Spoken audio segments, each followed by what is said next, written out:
Saudi আরব ও মধ্যপ্রাচ্যের দেশগুলোর সাথে মিল রেখে নোয়াখালী ও ফেনীতে ঈদের জামাত অনুষ্ঠিত হয়েছে। আজ বুধবার সকাল ৯টায় নোয়াখালীর ২ উপজেলার ৮টি মসজিদে ঈদের জামাত অনুষ্ঠিত হয়। সারা বিশ্বে সমস্ত মুসলমান একদিন ঈদ রোজা উদযাপন বিষয়ে সেই সুদীর্ঘ তাবিন থেকে শুরু করে এ পর্যন্ত এই মাসালাটা সমাদৃত সকল আলেমী এই বিষয়ে জানেন।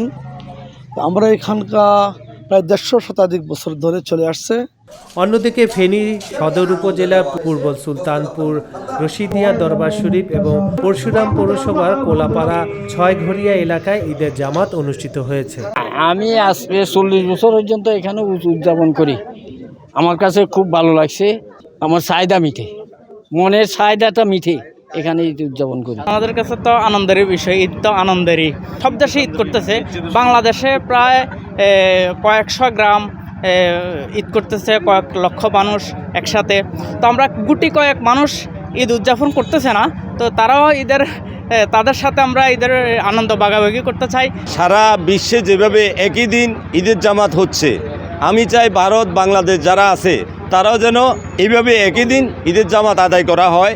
জানা যায় নোয়াখালীবাসী প্রায় ১০০ বছর ধরে সৌদি আরবের সঙ্গে মিল রেখে ঈদ উদযাপন করে থাকে। কাজল হায়দার, খবর সংবাদ।